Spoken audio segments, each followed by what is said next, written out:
Hello. Before I begin, I just want to go over a couple of substitutes and materials I'll be using for my lesson today, since I am at home and not at school and I don't have all my regular materials that I would use for small groups. I have a whiteboard to represent the magnetic letter trays. I would usually have one, and all my students in front of me would usually have their own letter tray with magnetic letters that they're able to pull down and create the words. And usually they would have letter sleeve or a sleeve with Elkonin boxes printed on there, and we can just use our dry erase markers to fill in the boxes together. So I just wrote it on my whiteboard here today. And now we get started. So we have learned the letter C and the letter K both spell the sound K. And so we're going to talk about today when C and K come together. So when a word makes the K sound after a short vowel, we spell that with CK. So CK is a consonant digraph, and that is when two letters come together and they make one sound, like in CH spelling the sound ch. But CK is different because it is only found at the end of a word, like in the word kick or the word rock. So I am going to count the sounds in a word that uses CK, and that is the word pack. So watch the shape of my mouth as I say the word pack. So I am going to count the sounds I hear before spelling them on my letter tray. Ready? Pack, p-a-k, pack. I counted 3 sounds in the word pack. So now I'm going to get my letters and spell the word pack. P. I hear the letter P as the beginning sound to my word. P-a. Oh, I hear the word a, or the sound a. And I know that A says a, and that is when an A is a short vowel. And the last sound I hear, p, a, k. I hear k, and I just learned the rule that after a short vowel, if I hear a k at the end of the word, it's going to be the consonant digraph CK. So now that I've pulled all my letters down, I'm going to sound out my new word. P, a, k, pack. All right. So now I want you guys to try with me the word sack. So before we can even touch our letter trays, we have to pop out the word and see how many sounds we count in the word sack. Ready? Sack, sack, s-a-k, sack. How many sounds did we count in the word sack? That's right, we counted 3 sounds in sack. So I have to see how I can change my word pack into the word sack. So I'm going to take a moment, look at the boards, and see how we can change the word pack into the word sack. This is where I monitor. Yes, we need to change the P to an S. Okay, now let's see if we can sound out our new word. Ready?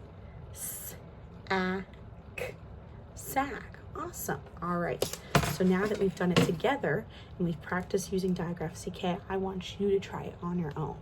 So we have the word sack on our letter trays, and I want you to change the word sack into the word slack. But before you move any of your letters, make sure you pound it out and count the sounds that you hear in the word slack. Go ahead. And so this is where I would usually monitor to make sure students are pounding it out and counting before they are even touching their letters. And this is where I would help assist, making sure that they have 4 sounds now instead of 3 sounds, and they're not taking away letters and they're adding that new sound that we hear. So after I've given everyone a minute to fix their letter trays and change the word, we would go over it as a group. So let's change the word sack into the word slack. Ready? Pound it out. Slack.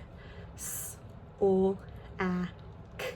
Slack. We counted 4 sounds.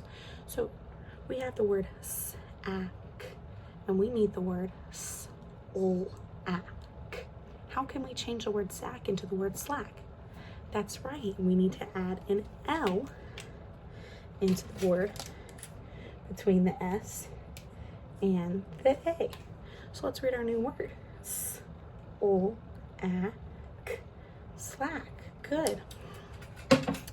So now that we've practiced spelling some words with the digraph CK, let's go ahead and get our letter sleeves ready.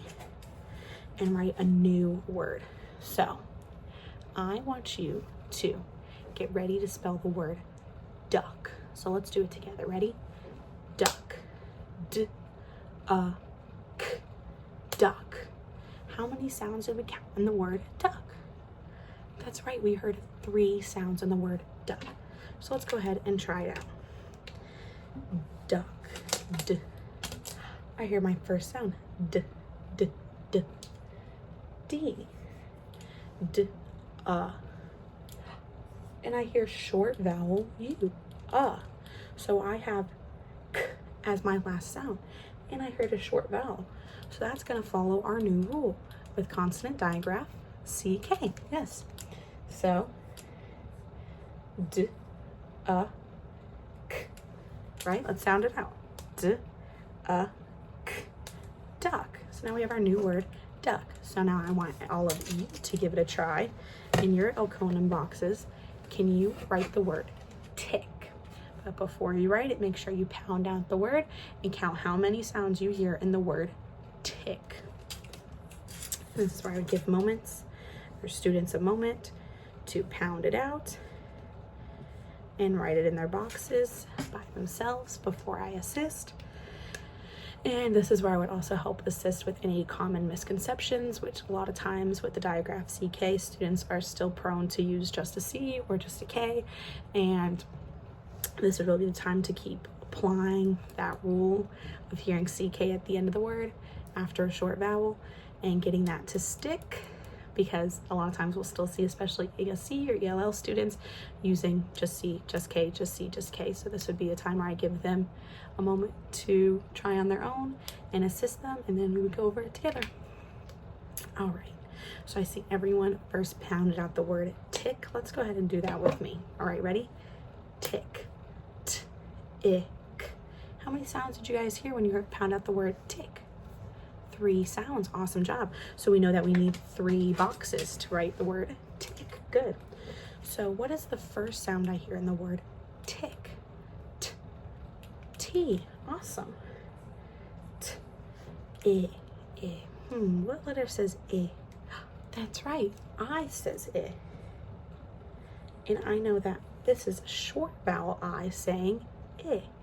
So I have a short vowel and I hear the k sound at the end of the word. What rule am I going to use here? That's right, I need to use my consonant digraph, CK, at the end of my word. All right, so let's go ahead and get our reading fingers ready and read our new word. Ready? T-I-K. Tick. Awesome job. All right, and this is where, as I mentioned in my lesson, if I have students who are still confusing some of these rules, would be a great time to either go over an anchor chart or create an anchor chart of when we use C, when we use K, and really using that rule of using CK at the end of a word with a short vowel.